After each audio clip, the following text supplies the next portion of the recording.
മലയാളികൾക്ക് സുപരിചിതയാണ് ആര്യ. ബഡായി ബംഗ്ലാവിലൂടെയാണ് ആര്യ താരമാകുന്നത്. പിന്നീട് സിനിമകളിലൊക്കെ അഭിനയിച്ച് കയ്യടി നേടുകയായിരുന്നു. ബിഗ് ബോസ് മത്സരാർത്ഥിയായും ആര്യ എത്തിയിട്ടുണ്ട്. അഭിനേത്രി, അവതാരക എന്നതുപോലെ തന്നെ സംരംഭക എന്ന നിലയിലും സ്വന്തമായൊരു ഇടം കണ്ടെത്തിയിട്ടുണ്ട് ആര്യ. വസ്ത്രവ്യാപാര രംഗത്താണ് ആര്യ മികവ് തെളിയിച്ചിരിക്കുന്നത്. സോഷ്യൽ മീഡിയയിൽ വളരെ സജീവമാണ് ആര്യ ബഡായി. തൻ്റെ ജീവിതത്തിലെ രസകരമായ നിമിഷങ്ങളും മറ്റും ആര്യ സോഷ്യൽ മീഡിയയിലൂടെ പങ്കുവയ്ക്കാറുണ്ട്. ബിഗ് ബോസിൻ്റെ സമയത്ത് സോഷ്യൽ മീഡിയയിൽ നിന്നും കടുത്ത ആക്രമണം ആര്യയ്ക്ക് നേരിടേണ്ടി വന്നിട്ടുണ്ട്. എന്നാൽ പിന്നീട് തന്നെ വിമർശിച്ചവരെയൊക്കെ കൊണ്ടുപോലും കൈയടിപ്പിക്കാനും ആര്യയ്ക്ക് സാധിച്ചിട്ടുണ്ട്.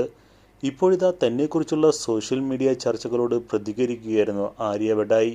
ബിഗ് ബോസിൽ ആര്യയ്ക്കൊപ്പമുണ്ടായിരുന്ന വീണയുമായുള്ള സൗഹൃദം ആര്യ അവസാനിപ്പിച്ചതിനെക്കുറിച്ചായിരുന്നു സോഷ്യൽ മീഡിയ ചർച്ച. ഇതിൻ്റെ